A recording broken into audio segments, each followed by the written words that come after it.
ఇది తెలంగాణ ప్రభుత్వం విడుదల చేసిన ప్రజాపాలన దరఖాస్తు అప్లికేషన్ ఫారం. కాంగ్రెస్ ప్రభుత్వం అమలు చేస్తున్న 6 గ్యారెంటీల లబ్ధిని పొందేందుకు ఈ అప్లికేషన్ ఫారంలో అడిగిన అన్ని వివరాలను కరెక్ట్ గా నింపాల్సి ఉంటుంది. ప్రజాపాలన దరఖాస్తులను ఎలా నింపాలో ఈ వీడియోలో చూద్దాం.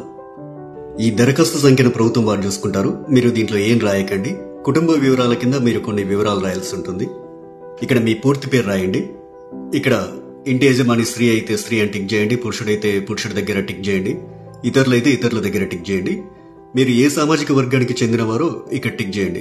ఎస్సీ అయితే ఎస్సీ దగ్గర, ఎస్టీ అయితే ఎస్టీ దగ్గర, బీసీ అయితే బీసీ దగ్గర, మైనార్టీ అయితే మైనార్టీ దగ్గర టిక్ చేయండి. ఎస్సీ ఎస్టీ బీసీ మైనార్టీ కాని వారు ఇతరుల దగ్గర టిక్ చేయండి. ఇక్కడ వారి పుట్టిన తేదీ, పుట్టిన నెల, సంవత్సరం వరుసగా ఇవ్వండి. 12 అంకెల ఆధార్ కార్డ్ నెంబర్ ఇందులో ఫిల్ చేయండి. ఇక్కడ రేషన్ కార్డ్ నెంబర్ రాయండి. ఇక్కడ మీ మొబైల్ నెంబర్ రాయండి. వృత్తి దగ్గర మీరు చేసే వృత్తిని రాయండి. ఇక్కడ మీ కుటుంబ సభ్యుల పేర్లు, వారి వివరాలు తెలపాలి. ఇక్కడ పేరు, అతను గాని ఆమె గాని మీకేమవుతారో, తల్లి అయితే తల్లి అని, భార్య అయితే భార్య అని, కొడుకు అయితే కొడుకు అని, కూతురు అయితే కూతురు అని నింపండి. వారు స్త్రీ అయితే స్త్రీ అని, మగవారైతే పురుషుడని. ఇక్కడ వారి పుట్టిన తేదీ, పుట్టిన నెల, సంవత్సరం వరుసగా ఇవ్వండి. ఇక్కడ వారి ఆధార్ కార్డ్ నెంబర్ రాయండి. ఇలా మీ ఇంట్లో ఎంతమంది ఉంటే అంతమంది పేర్లు రాయండి. ఇక్కడ ఇక 2వ పేజీలో ఏం రాయాలో చూద్దాం. 10వ నెంబర్ దగ్గర మీ చిరునామా రాయండి. ఆధార్ కార్డులో ఉన్నట్లు మీ ఇంటి నెంబర్ ఇక్కడ రాయండి. మీ గ్రామం లేదా మున్సిపాలిటీ ఇక్కడ రాయండి. ఇక్కడ మీ వార్డ్ నెంబర్ రాయండి. ఇక్కడ మీ మండలం పేరు, తర్వాత మీ జిల్లా పేరు ఇక్కడ రాయండి. ఇప్పుడు అభయస్థం గ్యారెంటీల సెక్షన్ కొద్దాం. గ్యారెంటీల పథకాలు లబ్ధి పొందేందుకు మీరు ఏం చేయాలి, మీరు ఏ వివరాలు ఇక్కడ రాయాల్సి ఉంటుందనేది చూద్దాం. ఇక్కడ కావలసిన పథకాల లబ్ధి కొరకు మీరు టిక్ మార్క్ చేయాల్సి ఉంటుంది. మహాలక్ష్మి పథకంలో భాగంగా ఇక్కడ 2 పథకాలు ఉన్నాయి. మొదటిది ప్రతి నెల 2500 ఆర్థిక సాయం పొందేందుకు ఇక టిక్ మార్క్ పెట్టండి. ఇక రెండోది 500 రూపాయలకు గ్యాస్ సిలిండర్ పొందేందుకు ఇక టిక్ మార్క్ పెట్టండి. 500 రూపాయలకు గ్యాస్ సిలిండర్ కు సంబంధించి మీరు కొన్ని వివరాలు నింపాల్సి ఉంటుంది. మొదట ఇక్కడ మీ గ్యాస్ కనెక్షన్ నెంబర్ రాయండి. ఇక్కడేమో మీకు గ్యాస్ సరఫరా చేస్తున్న కంపెనీ పేరు రాయండి. మీరు సంవత్సరానికి ఎన్ని గ్యాస్ సిలిండర్లు వాడతారో ఆ సంఖ్యని ఇక్కడ రాయండి. రైతు భరోసా పథకం కింద లబ్ధి పొందేందుకు ఇక్కడ కొన్ని వివరాలు ఇవ్వాలి. రైతులు ప్రతి ఏటా ఎకరానికి 15,000 రూపాయలు పొందేందుకు ఇక్కడ వివరాలు ఇవ్వాల్సి ఉంటుంది. మీరు రైతు అయితే ఇక్కడ టిక్ మార్క్ పెట్టండి. ఒకవేళ మీరు కౌలు రైతు అయితే ఇక్కడ టిక్ మార్క్ పెట్టండి. ఇక్కడ మీ పట్టాదారు పుస్తక నెంబర్లు రాయండి. మీరు సాగు చేస్తున్న భూమి వివరాలు అంటే సర్వే నెంబరు, విస్తీర్ణం అలాంటి వివరాలన్నీ ఇక్కడ రాయండి.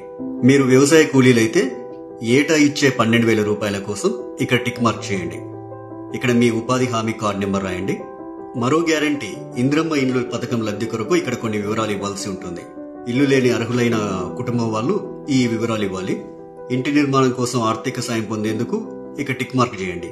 ఇక అమరవీరులు మరియు ఉద్యమకారులు 250 చదరపు గజాల ఇంటి స్థలం పొందేందుకు ఇక్కడ కొన్ని వివరాలు ఇవ్వాల్సి ఉంటుంది. మీది అమరవీరుల కుటుంబం అయితే ఇక్కడ టిక్ మార్క్ పెట్టండి. ఇక్కడ మీ కుటుంబంలోని అమరవీరుల పేర్లు రాయండి. వారు అమరులైన సంవత్సరం రాయండి. ఎఫ్ఐఆర్ నెంబర్ రాయండి. డెత్ సర్టిఫికెట్ నెంబర్ రాయండి. ఒకవేళ ఉద్యమకారులైతే మీరు తెలంగాణ ఉద్యమంలో పాల్గొన్నట్లయితే అవును అని ఉంది కదా, ఈ బాక్స్ దగ్గర టిక్ మార్క్ పెట్టండి. ఒకవేళ పాల్గొనకపోతే కాదు అనే బాక్స్ దగ్గర టిక్ మార్క్ పెట్టండి. అవును దగ్గర టిక్ మార్క్ పెట్టినట్లయితే కొన్ని వివరాలు రాయాల్సి ఉంటుంది. సంబంధిత ఎఫ్ఐఆర్ నెంబర్ మరియు సంవత్సరం ఇక్కడ రాయండి. ఒకవేళ జైలుకు వెళ్లి ఉంటే ఆ వివరాలు ఇక్కడ రాయండి. ఇక్కడ జైలు పేరు రాయండి. ఇక్కడ స్థలం పేరు రాయండి. ఇక్కడ మీరు అనుభవించిన శిక్షా కాలం అంటే ఎన్ని రోజులు, ఎంత కాలం అనేది ఇక్కడ రాయండి. తరువాత గృహజ్యోతి పథకం. గృహజ్యోతి పథకం కింద ప్రతి కుటుంబానికి 200 యూనిట్ల కరెంటు ఫ్రీగా ఇస్తుంది కాంగ్రెస్ ప్రభుత్వం.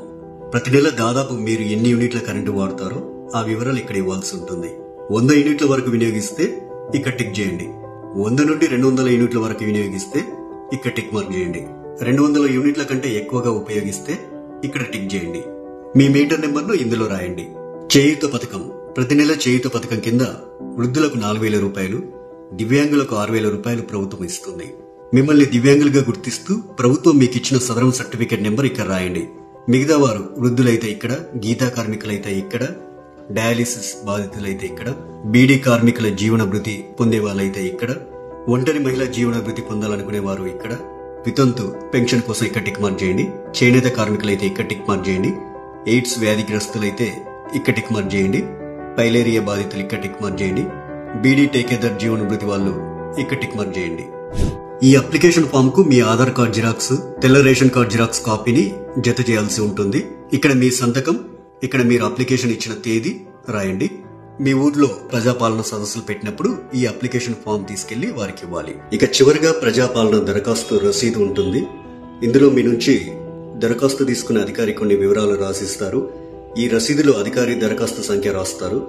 అభయస్థం గ్యారెంటీలకు సంబంధించి టిక్ మార్క్ చేస్తారు.